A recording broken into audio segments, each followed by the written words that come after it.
Imagine this. You're driving through Washington, D.C. on K Street. Traffic's moving, so you're keeping up with the flow. A few weeks later, a letter shows up in the mail. It's a speeding ticket. There's a photo, a timestamp, a location. But no officer pulled you over. There was no warning, no conversation. But the speed limit was posted. The rule existed. The camera was authorized. Nothing illegal happened. Nothing went rogue. No one abused discretion. The decision was legitimate. It just wasn't made by a person. Today, we're talking about what happens when authority is executed through systems before it ever reaches a human being. Let's talk about it.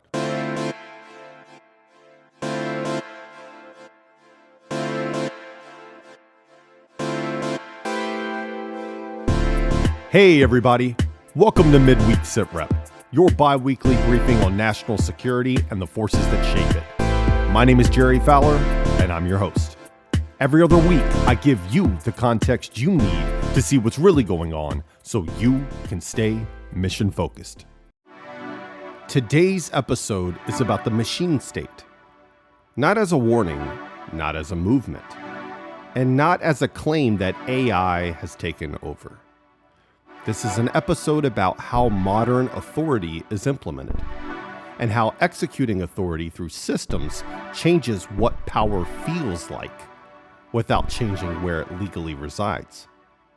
Because if we confuse execution with control, we don't just misunderstand AI, we misunderstand responsibility. And a perfect place to see that is right here in Washington, D.C. Now, the district uses automated traffic enforcement cameras, including the one on K Street, to enforce speed limits and other traffic laws. These aren't police officers handing out tickets. They're automated systems authorized by the city, issuing citations based on rules written into code and backed by law. Over the years, these systems have issued more than 1 million citations, generating tens of millions of dollars in fines. That's authority in action. The law exists, policy authorizes enforcement, and a system executes the outcome without a human ever touching the case. Now, this episode isn't about traffic policy or whether speed cameras are good or bad. It's about how legitimate authority moves through systems and what that means for how power is experienced, recognized, and governed in an age of automation and artificial intelligence. Let's go. Let's be precise from the start, because this is where most conversations about artificial intelligence and power go off the rails. The machine state is not AI replacing government, or algorithms becoming sovereign, or law becoming irrelevant. That story is very popular. It's dramatic. It's wrong. Because it implies inevitability, the idea that once machines arrive, humans step aside. That's not how power actually works. And more importantly, that framing quietly removes human accountability. Here's the accurate version.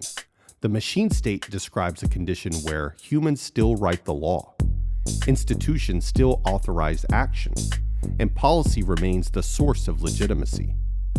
What's changed is not who has the authority, but how the authority is carried out. Instead of being applied one case at a time, authority is increasingly encoded into systems, executed automatically, and applied at scale. But this doesn't erase power. It just reorganizes it. Authority still exists. It's just carried out procedurally, through workflows, thresholds, and technical rules rather than individual discretion in every case. And that distinction matters. Because when we say, the machines took over, we stop asking the only questions that actually matter.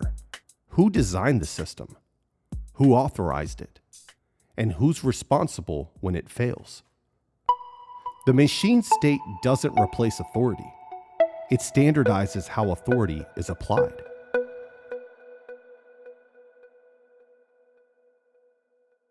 This shift didn't happen because institutions wanted less control. It happened because they needed more reach. Modern governance doesn't operate at the scale of a town hall or a courtroom anymore.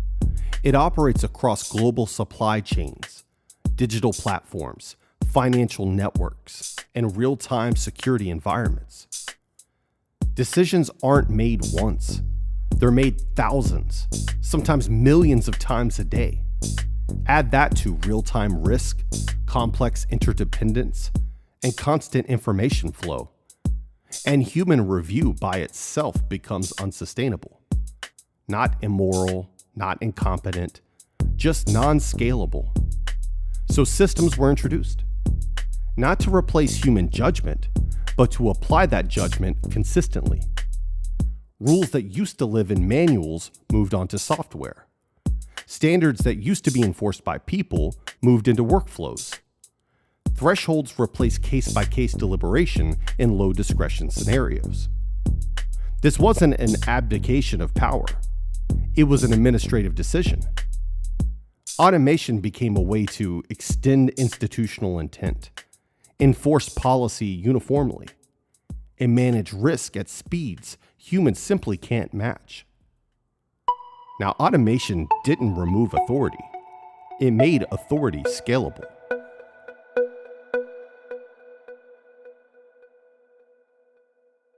Authority moves through layers. It operates procedurally, often quietly, and frequently out of sight. Here's how that process works. At the top is law and policy, written, debated, and authorized by people. This is where legitimacy is created. Below that is interpretation, your guidance, standards, implementing rules. This is where broad intent is translated into something operational. Then comes system design, models, thresholds, workflows, decision trees. This is where judgment is converted into logic, where discretion is encoded before a single case is ever touched.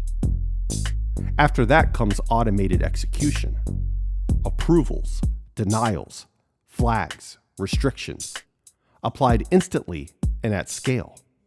And finally, if at all, there's human review. It's often delayed, often limited, and often reserved for exceptions, not defaults. Nothing in this chain is lawless. Nothing's accidental. But each layer adds distance, and distance changes how authority is experienced. What begins as a human decision arrives as a system outcome, not illegitimate, not unaccountable, just harder to recognize when it acts. The farther authority travels from law to execution, the harder it is to recognize.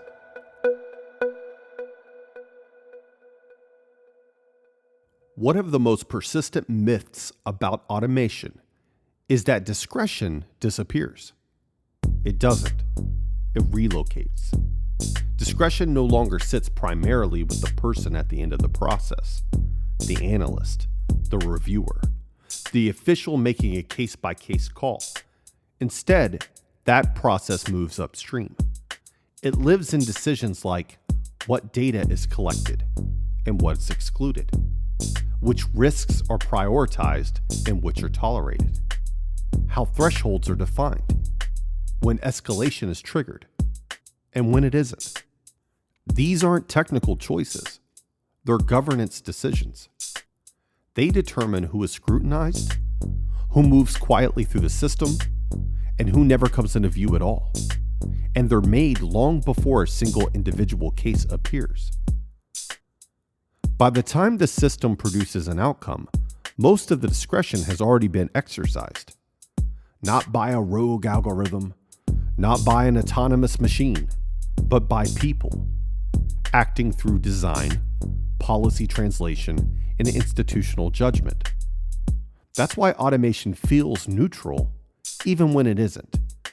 The value judgments are embedded early, then applied consistently, and invisibly. Discretion didn't die. It was front-loaded into system designs.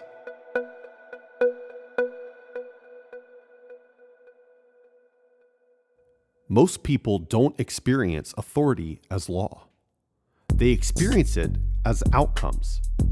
Something works or it doesn't. Access is granted or it's restricted. You're visible or you're not. But historically, authority didn't just produce outcomes. It produced explanations. It gave a reason, a citation, a chain of responsibility you could point to and understand. That narrative mattered. Because narrative is how humans recognize authority as legitimate. Not just that a decision has happened, but why it's happened and who's responsible for it. See, automation changes that. When authority is executed through systems, the outcome often arrives without a story. No explanation attached, no visible judgment, no clear human voice behind the decision. The authority is still real. The law still applies. The institution still governs. But this time without narrative. Power becomes harder to interpret. And when people can't interpret power, they don't assess it as lawful or unlawful. They experience it as opaque. This isn't a failure of democracy. It isn't proof that systems are out of control. It's a failure of legibility, the ability to see how authority is acted, why it's acted, and where responsibility ultimately sits. When authority can't explain itself, it doesn't feel neutral. It feels arbitrary. And authority without narrative doesn't feel legitimate. It just feels random.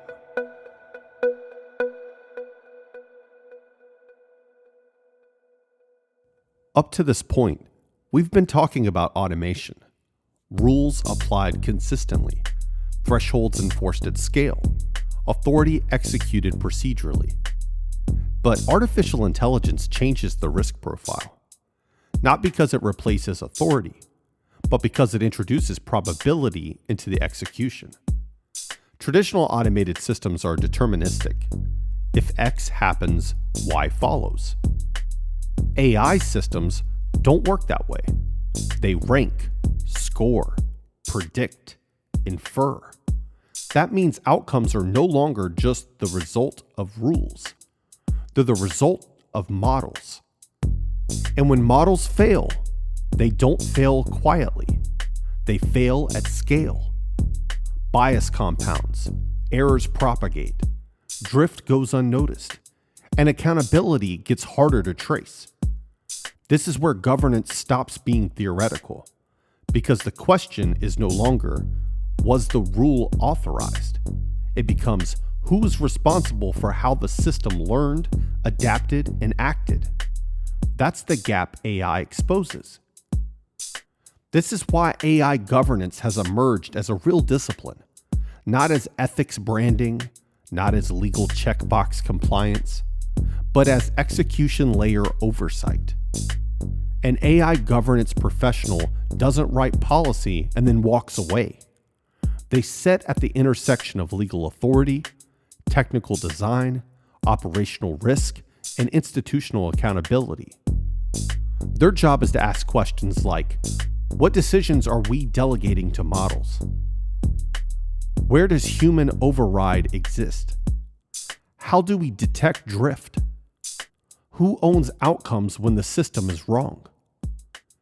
And how do we explain decisions after the fact? Now, this isn't about slowing innovation. It's about keeping authority legible when systems get smarter.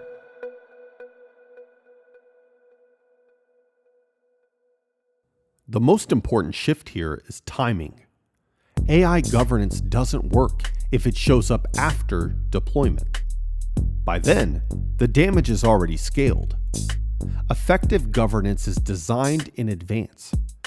Clear use case boundaries, documented assumptions, defined risk tolerance, auditability built into the systems, and escalation paths that actually work. That's governance by design, not governance by apology. And this is where businesses get it wrong. They assume AI governance is a legal function or a compliance exercise or really a future problem. It's not. It's an operational necessity once AI touches decision making. So if you're a business owner, executive, or professional, this isn't abstract. If a model flags customers, screens transactions, prioritizes candidates, or limits access, you've already delegated authority. The question isn't whether AI is involved. It's whether anyone is responsible for how the authority behaves over time. Because when systems fail, they don't just create technical problems. They create reputational risk, regulatory exposure, and legitimacy breakdown. And that's where organizations get caught flat-footed. AI doesn't remove responsibility. It concentrates it in system design.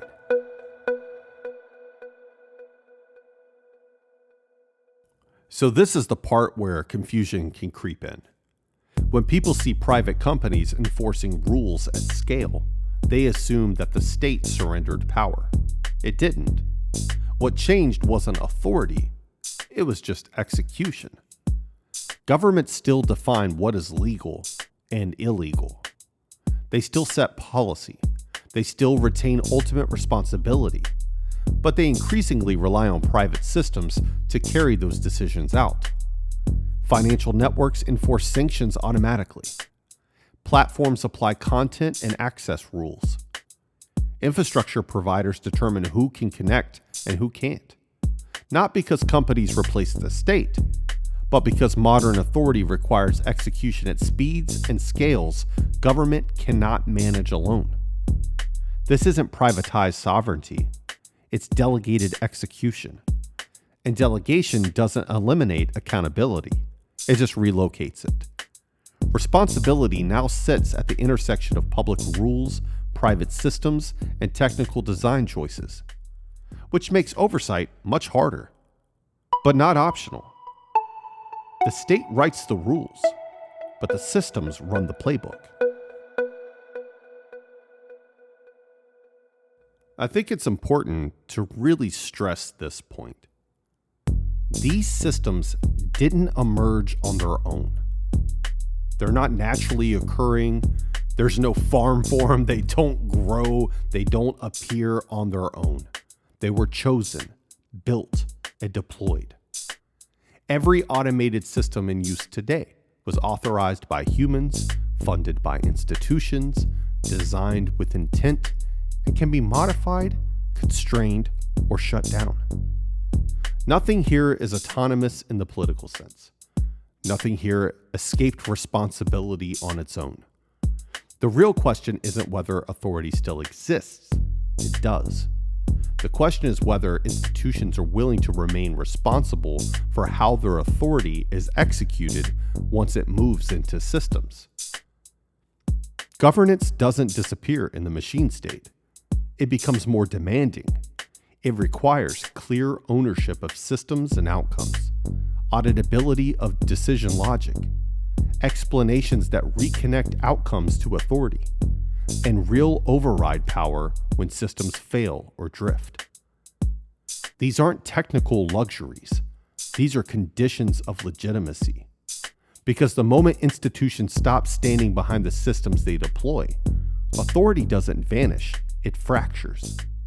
And fractured authority isn't efficient, it's unstable.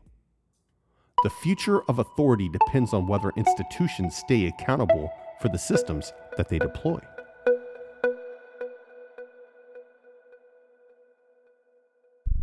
So let's close this episode with some truths. Authority still exists. Law still matters. Institutions still govern. What's changed is not who holds power, but how that power arrives.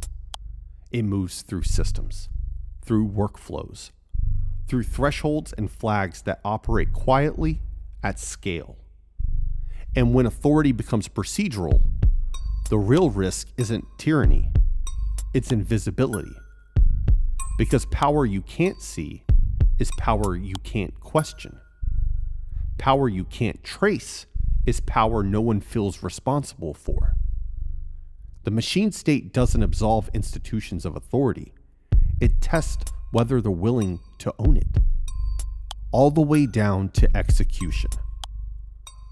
In the machine state, authority hasn't disappeared. It demands sharper vision to recognize when it acts. And that's today's Sitrep. Make sure you keep up with Midweek Sitrep on Substack and YouTube for more on this and other topics. You'll find short clips, interviews, and bonus content. And if you want to support the show, check out our merch on everythingisnationalsecurity.com. Every shirt and hat helps keep us independent and growing. I'm Jerry Fowler, and remember, everything is national security. See you next time. Midweek Sitrep with Jerry Fowler is an independent production of Upstream Media Group, LLC. The information provided in this podcast is for general informational purposes only and does not constitute legal, financial, or professional advice. Listeners should consult with a qualified professional before making any decisions based upon the content discussed.